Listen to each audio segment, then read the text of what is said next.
Go back 10, 15 years ago, deal registration was a horse race and you were a jockey and you decided which horse you were going to get on. And you're like, right, I'm on this horse and I'm going to run this horse to the end of the race. And you'd find yourself against other resellers or MSSPs and they'd also made the decision to get on a horse.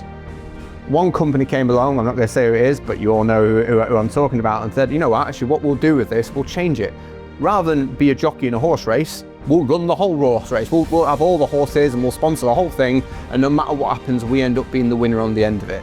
The deal registration situation in the UK really reeks of a insider job.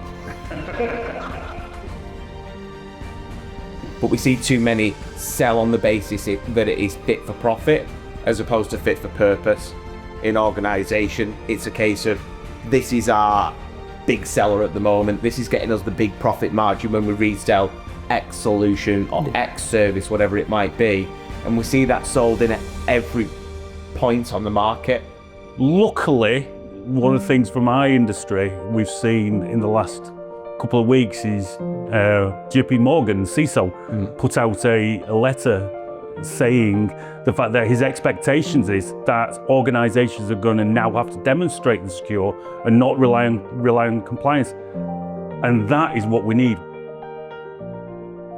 So Lee, we're here again for another recording of the Disruptor Podcast with some great guests today. So I think with the Disruptor Podcast, we made it clear that we kind of wanted three sort of category of guests on. First being someone who was looking to do something disruptive from a technology or service point of view. Somebody who was doing something disruptive in other areas of cyber. But I think the third area we were looking for were people that were actually looking proactively for positive disruption in the industry. And that's kind of where we've got our guests today. So yeah, that's the purpose of the podcast. That's what we're looking to do. Our guests today, I'll introduce the ones in the studio first. Stephen Mann. Stephen, get a bit of an introduction for yourself. So my name's Stephen, as you said. I'm the head of strategic solutions for Parker Neal. We're a relatively small, now scaling cybersecurity operation in Manchester. Can you just go around and touch upon your other role as well, something that you do in the Manchester cyber community? Absolutely, yeah. So I also founded the Manchester security community, which is essentially a community initiative to bring together maybe slightly isolated members of the security community who, you know, either through leadership are isolated within the business or as a sole practitioner within the business don't necessarily have people that they can sit down and bounce ideas from. I wanted to give them an outlet to come together and chat in an open forum. Fantastic. And Ian, thank you for being the first person to join us on this podcast remotely. We do appreciate that. Thank you very much. Obviously, we had the pleasure of meeting at the recent event in Manchester. If you could give us a bit of an introduction to yourself, that'd be really great. Yeah, so I'm Ian Borges Trump, no relation. I'm a professional CISO working for a company called Version 6 over here in the UK. And, you know, basically heading up an MSSP and moving into the security market with the support of an American company who's back in Ohio. Fantastic. So gents, what I think the title of the podcast tonight has been "What is wrong with the status quo?" So, you know, Utopia Cyber UK, where Lee and myself from, have been set up really in order to really challenge the status quo in every sense of cyber, and we're doing that across our brokering services, and we're doing that across the events that we're putting on in the UK. I guess for me, what I'm really keen to talk about to kick things off is, from your perspective, what is wrong with the status quo in the sense of the way in which people are sourcing and procuring their cybersecurity technology and services?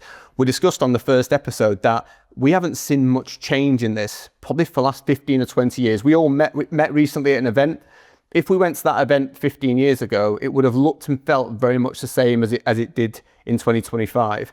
So I'm just curious for you both to talk about, really, from your opinion, what are the ways in which organizations are sourcing and procuring software and technology, and what do you see as being, you know, a challenge with it? Do you want me to kick that off, Ian? Yeah, okay. So I think, first of all, there's been a giant ripoff of the mid-market in the sense that every problem was solved by a technical control. Organizations, I think, have ended up oversubscribed to security as solutions. I don't think there's getting as much value out of the solutions. And I think some people are also very set in their ways and are refusing to move to like some newer technologies that might be more comprehensive and just align even better with, remote working and offshoring development. So I see that even though like some things have not changed at all in the past 15, 20 years, we're at a position now where I think the cost of security is rising rapidly, and no one seems to be really taking an intelligent approach. Like what do I actually need to be as safe as I can be? And I think the dump truck of money that folks saw in the security market is quickly going away. I think now the spend has to be far more strategic. And that relationship, it really can't involve buying a solution and then getting, a double-digit price increase the next year when you go to renew it. So I just threw a whole bunch of room on that one. So yeah, I guess question back from me on that. There's never been, if you go back 10 or 15 years ago, there was a handful of service providers in the UK that could truly deliver, a service, a SOC service or any supporting service around it. And there was a number of main security technology players, the McAfees and the Symantec's and the Checkpoints, etc. Now, the market has never been more saturated. How do you think organizations currently are going to get the advice, the true advice on where to go and spend their money, what their strategy should be? And what do you identify as being the challenges with that at this moment in time?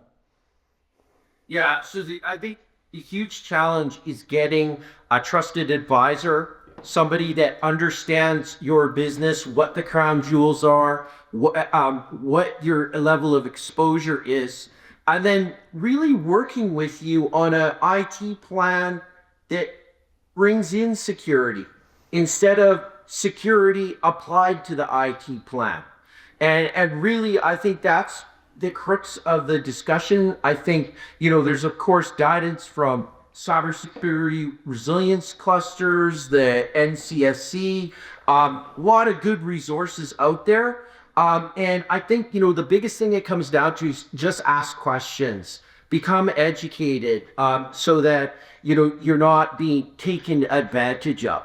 But more to your point, with the saturation in the market right now, you're 100% right. And there's a billion, single pane of glass solutions out there. And it's really difficult, I think, for the consumer to get meaningful data on what's appropriate for their particular business. And that's where us as professionals that have been in the industry for 10, 15, 20 years really have to cherish that relationship and make sure that the customer's getting good value. Stephen, I guess you see this from two different sides in your new role in regards to what you're doing with Parker, but also in regards to your role as the Manchester sort of cyber community and being central with that. How do you see it in regards to the experience that customers have now going out sourcing these technologies and services and the challenge that presents? Well, I think Ian nailed a really key one that I see, and he's absolutely right when he talks about the advisory side of cybersecurity. We see a lot of snake oil salesmen that are offering no advisory perspective. Nobody's looking for the good of the organization, for the good of the customer. They're looking purely to maximize profit and sell as much as they humanly can. And I think that advisory, the educational piece is something where we've seen a lot of, as you said, Ian, particularly mid-market and smaller organizations have been really preyed upon. That lack of knowledge, lack of awareness, lack of advisory guidance. And they bought solution A, tool B, as you said there, single pane of glass, platform C, and ultimately it's done nothing for their security posture. So they're, coming to the year hundreds of thousands of pounds in the hole, and no roadmap to make sure they are secure. So I really see it being a challenge of the advisory and the education, but actually who's looking out for you, who's there to hold your hand through navigating through cybersecurity, if it's not something that you already have a team and a cluster of people who are already specialised in that area. Yeah, I agree with that. I think when I've been in previous situations with this, where I've turned up at a company, what they've ended up in the situation is they haven't got the experience to decide the product they need. Then somebody will come along and say, oh, well, this will fix that one thing you need to do. And they sell it based on, we're going to take as much of the budget as they can get. Yeah. Instead of thinking about the full strategy to make sure you've got every little bit. Yeah. And let's get it right. They might not be able to get 100% secure, but they get 80% and they can build the other 20% going.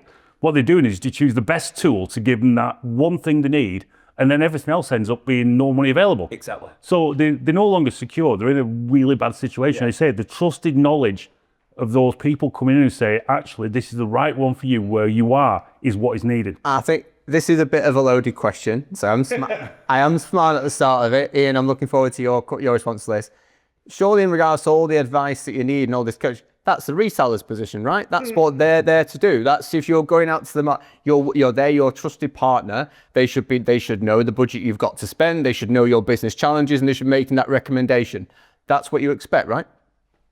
I'm just waiting for Ian to just rev up on this one and do it. Come on, Ian. So again, you're in this position where you want to do right by your customer. I've always maintained that a managed service provider has to be profitable in order to provide the security to their customers, right? So if you're transparent and you genuinely care about that customer, you can work with them on the best solution. And what I found is that really going and helping them with their identity management nightmare, removing permissions, doing the non-sexy things is the easiest way to try and get them to a point where their baseline of cybersecurity is at least adequate and can ward off the low technology type of attack. Correct. But honestly, when you look at the threat landscape and you look at the IC3 numbers and you look at the Verizon data breach, the most likely scenario for a business is getting ripped off by a fraudster of some sort. So that's either business email compromise, God forbid they're into cryptocurrency, because that just seems to be one giant scam. But the problem here is that the attack surface that we're trying to defend, like the VPN portal, the firewall, and things like that, it's that human attack surface that is where the cyber criminals are targeting with fake payment, fake payroll, all of this stuff. And unfortunately, we don't really have, even to this day, we don't really have an effective cybersecurity control for fraud. Yep. It's always been a really difficult nut to crack. And I think you can be real honest with your business and say, we can get you the most sophisticated EDR solution that's out there on the market, but that won't prevent somebody from calling you up and basically getting you to change banking information because they're a skilled social engineer. Sure. I'm going to weigh in a little bit on your question on the reseller. And is that their responsibility? I think, unfortunately, what happens too frequently in the market is, and I speak with broad terms here, I don't speak about specifics or every reseller in the market either, but we see too many sell on the basis that it is fit for profit as opposed to fit for purpose in organisation. It's a case of, this is our big seller at the moment, this is getting us the big profit margin when we resell X solution or X service, whatever it might be. And we see that sold in at every point on the market. And actually, it's completely redundant as a tool, as a solution for an organization at this point, whereas it might be perfectly fit for the guys up here. I think that's the problem, that things are pushed on profit and revenue generation as opposed to fit for purpose. Is that also an issue, the fact that they don't understand your business enough as well? That means that because they only come in when you want to buy something, they're going to sell you the product at that time. And they're not involved in the strategy, but they're brilliant. Or maybe they don't want to necessarily. Yeah, well, I'm not saying everybody does, but in this scenario, if they don't understand your business and your strategy, then it's hard for them to do that. But isn't that an issue with buying tools from the equivalent of, I don't know, going to a cash and carry and saying, I'm going to buy 500 nappies when you only need one? That's what they're going to do. They're going to sell you a big box. Yeah, I think Ian touched upon it earlier. I think I've talked about this a number of times. I think the bubbles burst with cyber. I'll finish. Yeah. We've all done very well out of it. It's been a very lucrative industry, and it will continue to be lucrative, but it seemed to grow. The budgets grew, the salaries grew, and the amount of resources was minimal. And now we've got, it's probably more saturated, especially at that top level. So I think that we've hit a point where actually there should be a responsibility from reseller, provider, broker, whichever way that you truly understand organizations' business needs for these technologies. And what budget is available, not just in regards to what they've got to spend in regards to the technology and services, but also their internal resources, because it has hit that point, and I think there's no turning back from that. Do I think that there'll be additional requirements in cybersecurity in the future that will need to be budgeted for? Absolutely. But I think we've just been on an upward curve for nearly 20 years, and now it's kind of leveling off, or in some cases coming back down. Lee, I guess from your side, you see this from all different kind of perspectives. You speak as well. What do you think, from the people that you speak to, what's the main challenge that they now see from the status quo? It's been okay for so long, what's the main challenges that they see from working with that reseller distributor model that they've known for so long? I think we've hit a weird situation at the moment, because it used to be, originally when we were buying like software licenses, we want it for like 5 years because we could guarantee the figure. But then we had a phase where that was not a safe scenario. We want to change an AV provider within a year or 2 years because they would get bad. We want to be able to move on to something else. But the problem we got now is we're having to be pushed with our budgets because they say you need to fix them now. We're sticking with a budget now and saying this is what we've got to buy and we need to extend for a 3 or 5 year contract. So we're actually forcing ourselves, because we're getting these budget restraints on us, or constraints on us, sorry, I apologise. They're forcing us to buy these longer term contracts because we've got a set fit budget that we can use, and that is leaving us to the fact that we're having to go with a product that might actually be terrible in 5 years' time. And that is horrible. That is a real worry for me. And because of, as we said, the fact there's been a lot of spending over the years, that budget's now being cut back. So as a result, people are looking at being more strict regarding how we spend money. So we're getting more control over how we buy products. And that's forcing us to a situation where we might end up buying a product and sticking it with 5 years, which is actually no good to us. So for me, that's my biggest concern. A topic I want to raise is around the topic of deal registration.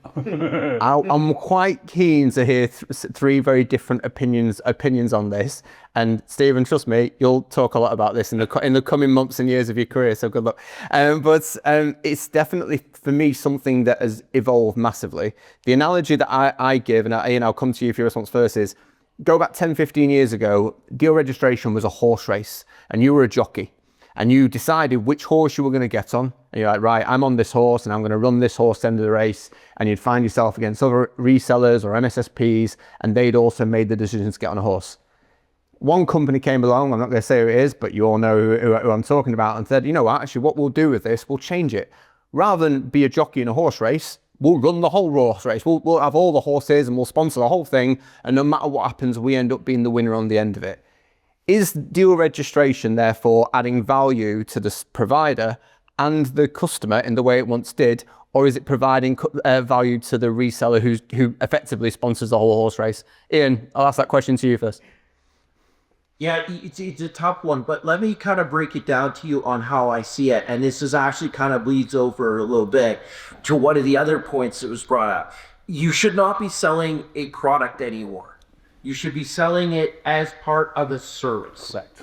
Now, for two reasons. One, you're really not going to make margin on the boxy thing with the blinky lights or selling software licenses, right? You just aren't. So what you need to do is figure out how to take what you have, turn it into business value, demonstrable business value to your customer. Either that means the product needs to generate reports, or you need to figure out how to make it look like it is doing something. Now, having said that, yes, the deal registration situation in the UK really reeks of a insider job. What I saw here is that you're an incumbent customer looking for a solution in the marketplace. That territory has been divided up. And in a lot of cases, the ecosystem here is you need a distribution partner in order to sell to an end user client, which makes no sense when everything is becoming SaaS. So here's a great example. If you pick a random firewall brand, I won't say anyone in particular. Okay, I'm not even going to let it slip out. But I'm going to say you're going to be channeled into a distribution partner for that firewall. But if you sign up with your credit card to a SaaS cloud firewall and route all of your traffic up to the cloud and back, then all of a sudden you now bypass that entire thing. And so I think now that distributor deal registration doesn't make as much sense when you can literally buy what you need, usually from an online storefront.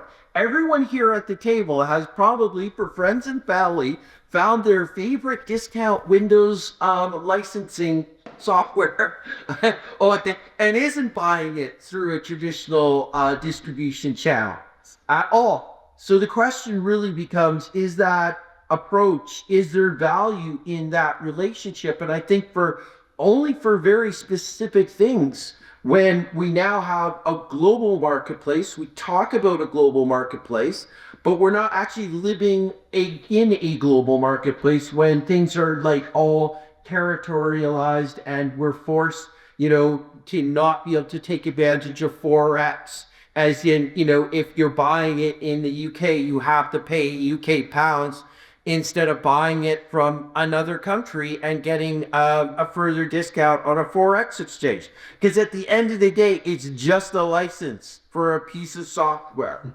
right?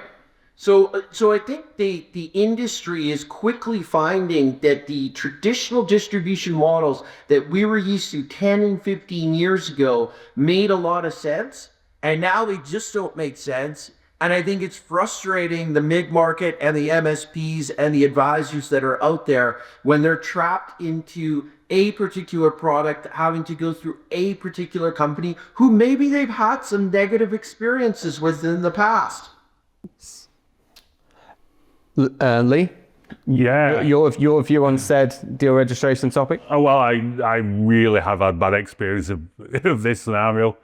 I've said it before. I've been into a meeting with somebody or an event, and all I did was turn up for the event to see what the product was doing. But I was already in conversations with another provider about getting a managed service off them, where we'd be saying, can they give us a more of a point in time testing? So it was I'm not going to say what the product is because obviously I don't want to stay what it is. But I wanted to do them running this product once every 3 months for me, so I could get a quarter coverage, and I'd pay that as a managed service. So there'd be overheads and all that kind of thing from it. This other organisation went out and said, right, now you come to this event, I'm going to deal reg this product, and you've got to buy from us, who didn't do the managed service. So as a result, I wasn't able to buy the service that I originally wanted because they didn't do managed service. They only provided the license, and the other one really absolutely caused problems. Stephen, based on what Ian has said and what Lee's just said, how confident do you think customers feel that they're getting the best fit solution for them, taking everything into consideration, or is it just what best fits with their reseller at that particular moment in time? The latter, absolutely. I think when you look at the whole deal registration process as it exists now, I think it's a breeding ground for disingenuous approaches. I think that's an absolutely prime example of it, Lee. Someone getting enough of a hook into you to go, right, that's something I can whack on the system there, fantastic. Yep.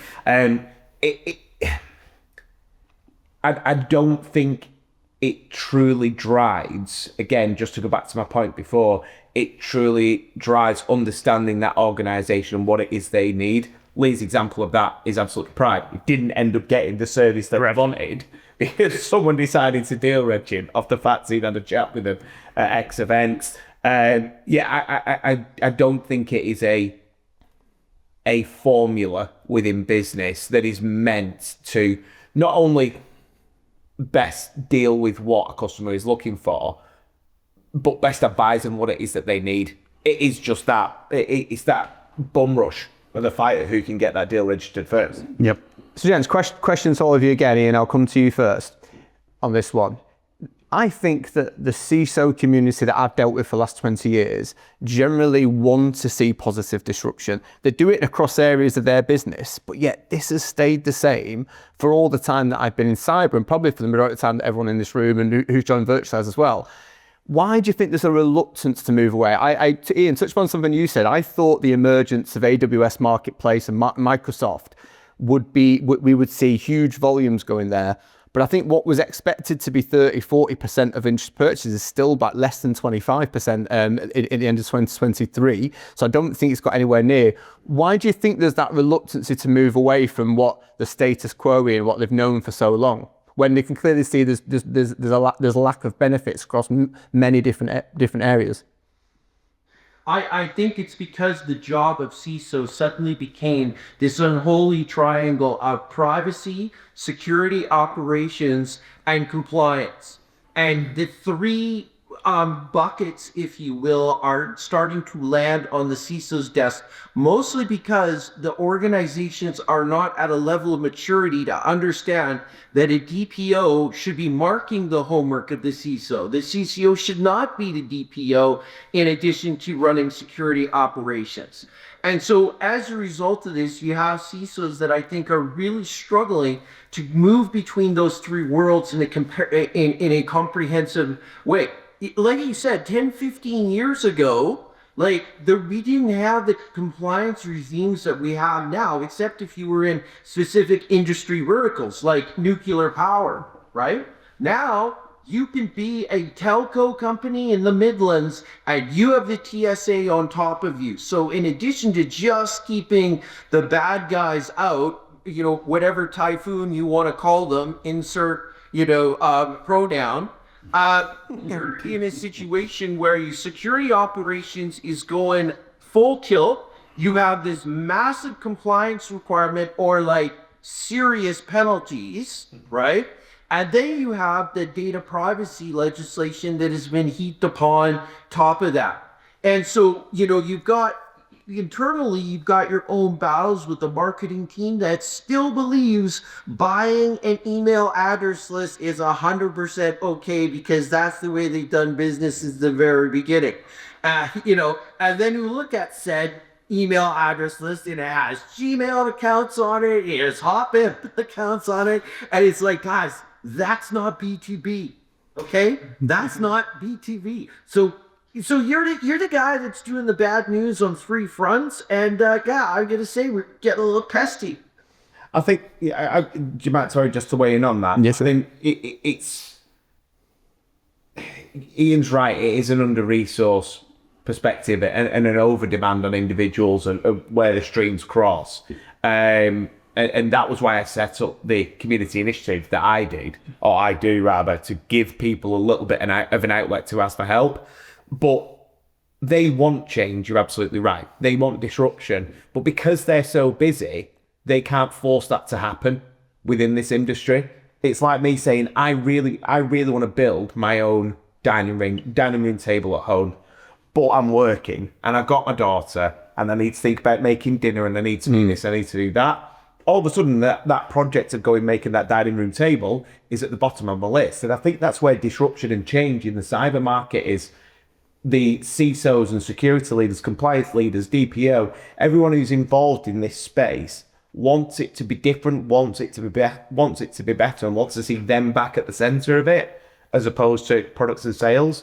but they don't have the time to push for that. But Lee, then obviously you approach this in two different ways. Yeah. How do you get in your day-to-day life? How do you get that balance between ensuring policy and ensuring sort of legislation, and compliance, but still being able to be innovative, not just with the technologies that you choose, but also the way in which you go about choosing them? Yeah, and that's always a challenge, because the thing is, at this point, a lot of times why a customer will come to you is because you have these certifications, these compliance things.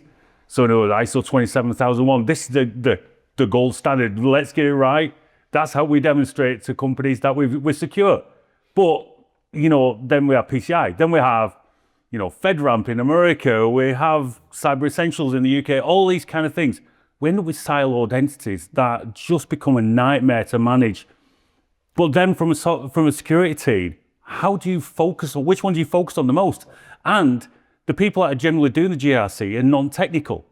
So they are coming to you saying, this means that. They're generally reading the words that is in the compliance requirement, but you're trying to put in something as a standard that may actually contradict it because the compliance is so out of date. And that becomes a bit of a bum fight to try to resolve which one is the most important. Luckily, one of the things from our industry we've seen in the last couple of weeks is JP Morgan, CISO, put out a letter saying the fact that his expectations is that organizations are going to now have to demonstrate the secure and not rely on compliance. And that is what we need. We need our customers saying, this is our expectation. You must be secure, not demonstrating based on all point in time compliance. Cool. Ian, obviously the name of the podcast is Disruptor, and we're really wanting to talk about positive disruption in the industry. When you hear that term, positive disruptor, especially in cybersecurity, what does that mean to you, and how are you challenging people within version 6 to be positive disruptors in the way in which they operate with your customers, etc.? Yeah, and it goes back to understanding the context of the business. Like, so for instance, the MSP part of the business is well known for their sales of mobile devices. And they do it as a service to provision it, to, repair it, to replace it if it needs replacement, but also to patch management it. Okay, keep it up to date with the latest and greatest OS and latest and greatest application updates. But now we're adding security on top of that. EDR for mobile endpoints. And the reason is this: we have a responsibility to protect our customers. And we know that the mobile attack surface is one that is being exploited by the bad guys, because they realize that the protections that we've layered on our PCs may not be present on a home user's phone, which is used for multi-factor authentication to gain access to the network, if not actual data that they have available on their personal phone. So when I look at the attack surface, it's really understanding and threat modeling how the bad guys are going to get at that particular organization, and doing your best to convince them that, hey, this is a legit attack that you might be faced with. Come with some examples, come with some industry numbers to make the case, and say, hey, we need to add this layer on because we value you as a customer, and not to look at it as sort of like, oh, it's just the MSP or the MSSP trying to get more money out of you. No, genuinely, we believe that this is a major weakness in your organization and don't want you to go down the road of wishing you had it when we have already kind of provided it. So I think the disruption now is really about becoming intelligent-led, threat modeling your customers, and then being really good at talking like a banker and not like an IT security person, right? Leading with the things of, hey, you want to increase the valuation of your company? By the way, you know what really decreases the valuation of the company? A major cyber attack that puts your operations down. You end up losing 3.5 million pounds a day. A certain grocery chain is. Which one? You've got a choice. You have got a choice. So when I look at the disruption that the industry is taking, it's we as the leaders, the influencers sitting around this table here, have to start thinking about, okay, here's the bad guys out there. We know the social engineering attacks are rampant. We know the capabilities of scattered spider. We know how bad a ransomware as a service attack is. We need to see how our customers defend themselves by, maybe being a bit scary, but not selling fear, selling hope. If that makes sense. That's a great way of putting it in. I really, really like that. It seems to me a little bit that we've touched upon the relationship between supplier, whatever that means, whether that's MSSP or vendor and customer, is probably a little bit broken. Is that fair? How do you fix it? What would be the thing that you think? I think for me, the thing that's come across the most to me, and we talk about this a lot, is transparency.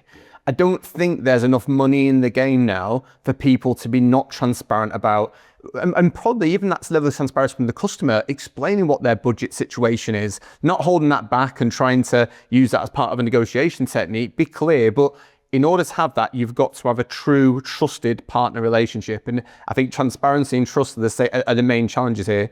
What do you think, Lee? I totally agree. Previous experience, long-term partner, selling products. Discounts were the minimal because what they realised, I'm just going to keep coming back to them. So that meant the fact that they felt assured that money were going to come in, they're going to come back to them. They didn't really work anymore. For me, it is the engagement with the people that you're buying from is the most important, because if you can't engage with them, you only see them when the next bill comes along. That doesn't work. You have to have somebody that's comes on the journey with you, but you need to have somebody and go out and check the market value for you to make sure you are not being overcharged. And that's why transparency is a big thing, because if you know how much somebody's making, you probably don't need to do that as much, because if you can force that in and say, what are you making out of this? It's very easy for you to say, all right, that don't feel right. Why are you making 20%? Why are you making 30% on this? When all you're doing is doing one meeting once in a while. Stephen, I was at one of your recent events and we were talking around the table, and I was just trying to gauge just the genuine sort of perspective, so view of the cybersecurity reseller procurement situation. And someone put it perfectly. It was like, our budgets are not going up every year, but our prices are.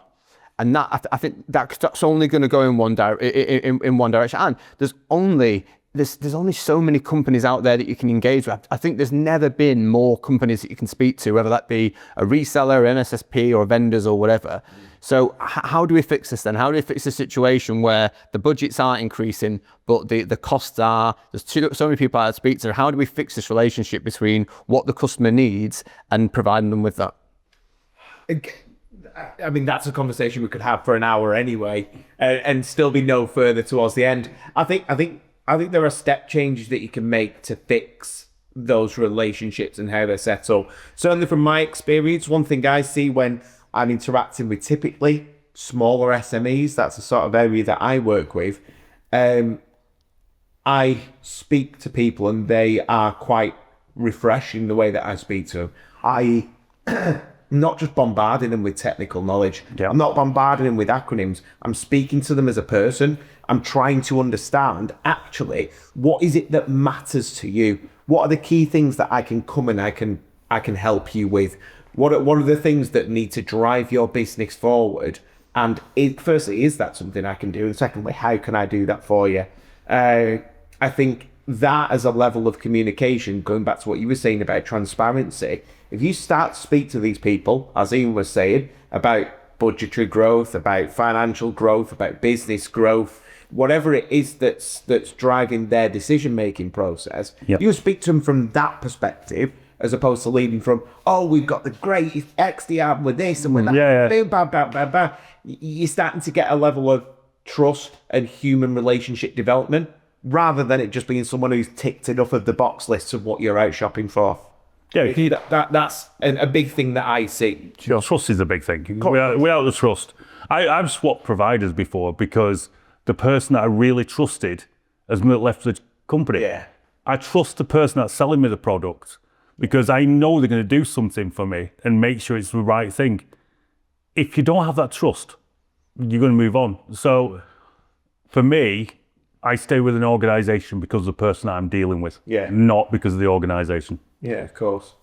Now, the last question I'm going to put, we are going to touch upon what's happened in the news this week, because it's been a pretty major week in our industry. It'd be silly not to touch upon it.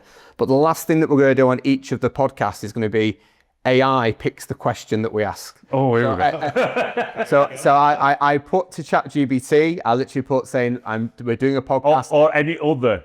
Other AI solutions are available. I've put in ChatGPT the question, I am running a podcast called Positive Disruptor. I've got these guests on. What would be the one question you could ask if you could? And the one question they put there is, if you could issue a challenge to either a CISO, a head of IT, probably in your space, Stephen, or even a head of like cyber procurement, what would that challenge be and why? Ian, I'll come to you.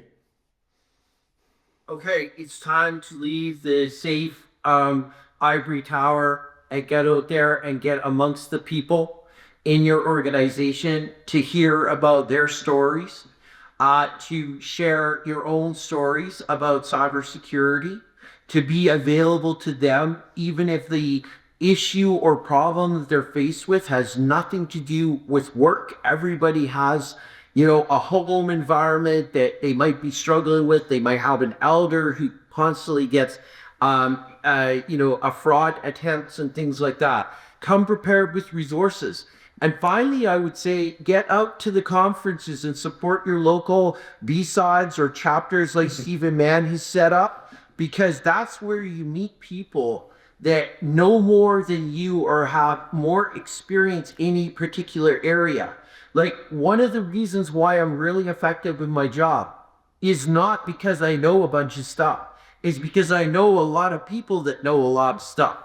So I got a network to go to and say, you know what, really unhappy with this particular solution.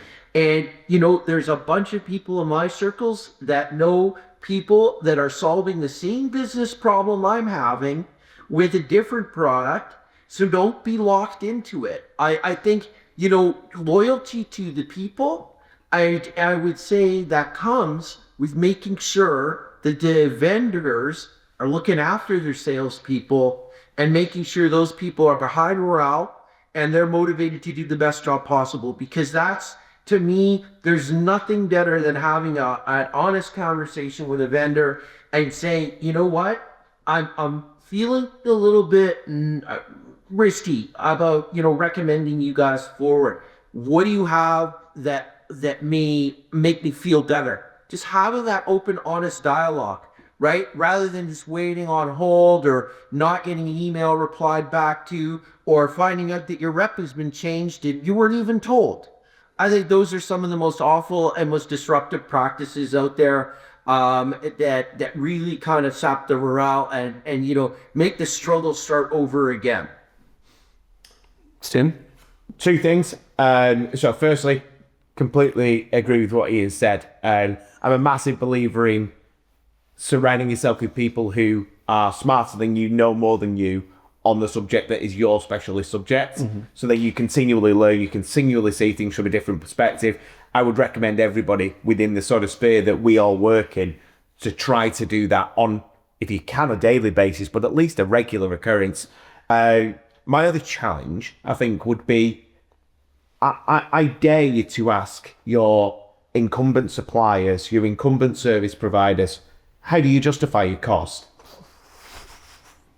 I love that. That'd be an interesting conversation with quite a few. Yeah, I tell you, I reckon most, certainly from the world that I work in, security leaders, CEOs, MDs, IT leaders, I reckon if they went and asked their providers to justify their costs, they get a lot of ums and ahs, and not many answers. So that would be a challenge that I would put out there.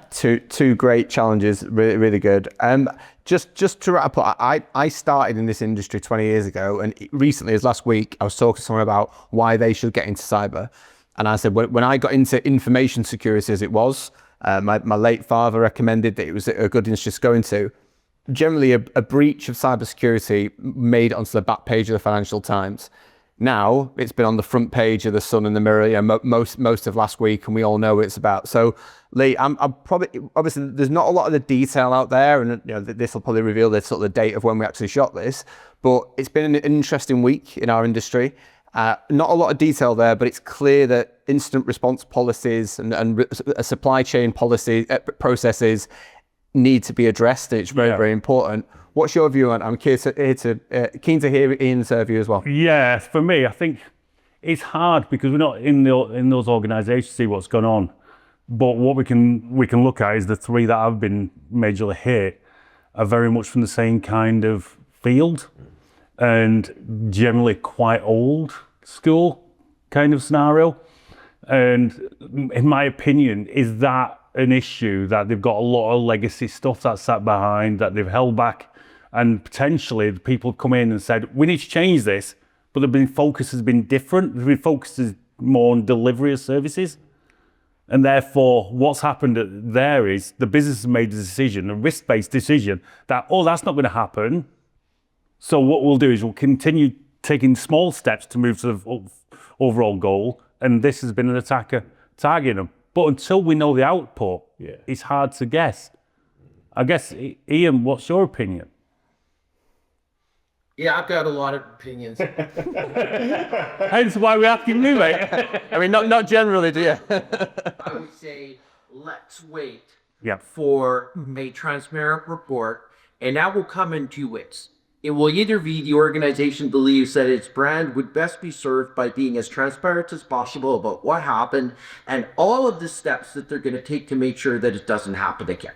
Okay, number one.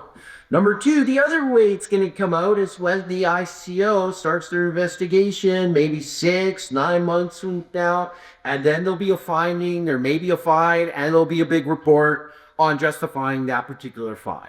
Okay?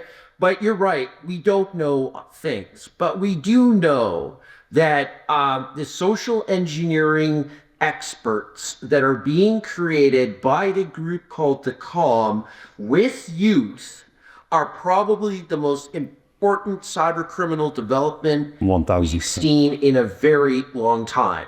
And this absolutely mirrors the narcotics industry that realized that getting children to do cybercrime was a great way to make sure that you were one step removed from the responsibilities and possibly being thrown in jail.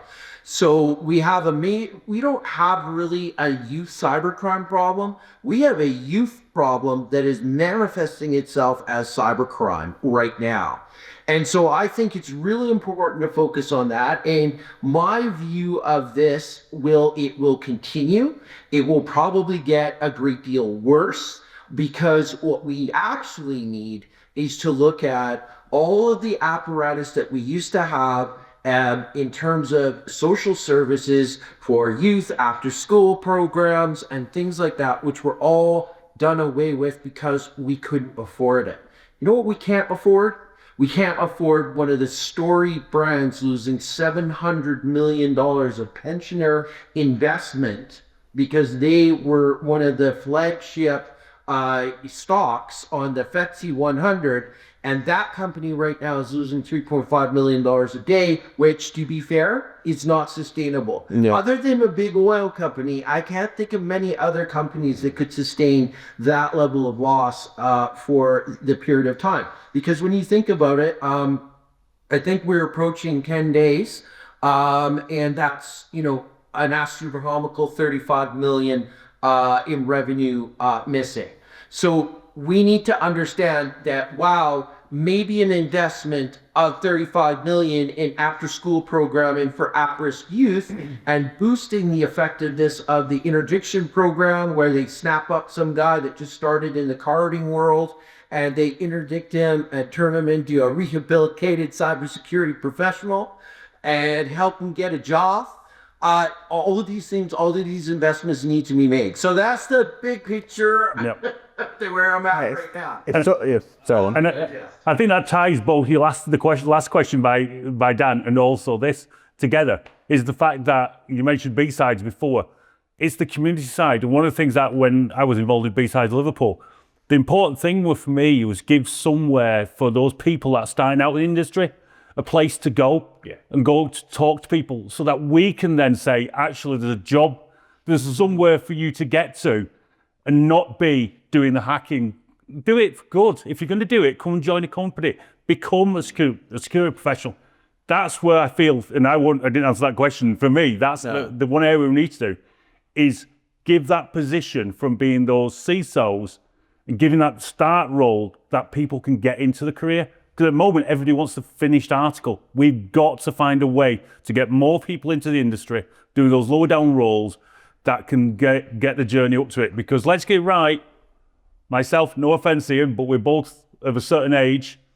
We're not going to be in the industry for that long. And I've said this before in front of Dan, we've got to bring the next people on. And that's what we've got to do. I think that could be the best form of positive disruption you could actually find. To wrap this up, you've never had a youth more invested in technology than the youth of now in regards to what's available to them. But let's be honest, as it stands right now, rightly or wrongly, doing what's happened in regards to over the last week and a half is way sexier than doing the protecting, and it shouldn't be, but I guess you're right. There needs to be more engagement from the communities to look out, to educate the youth on the careers that you can have in cyber, protect it, and the good that can come from that. But unfortunately, because that doesn't make the front pages as much as what's making the front pages right now. And the problem is until those strategies are put in place to help those kids and see the fact is, we're not going to fix lots of things. We're not going to stop people going into hacking or the dark side of hacking, but we're also not going to bring the amount of girls into the industry as well, because we have to do that as well, because we've got the kids that are going to school, don't know anything about it. They are using technology all the time. And the people that are supporting them, probably the parents who don't understand this, we've got to assist them. I think it's fair to say that the youth and women in cyber are going to be two topics that are going to come on the DISRUPTOR podcast in the future. I know they certainly are. But gents, listen, we'll wrap that up for this evening. Thank you very much for joining us. Ian, thank you for being our first sort of remote joiner. We really appreciate it. Stephen, no doubt we'll see you again soon, but thank you for joining us, and Lee. And we'll see you next time on the next podcast. Thank you. Cheers.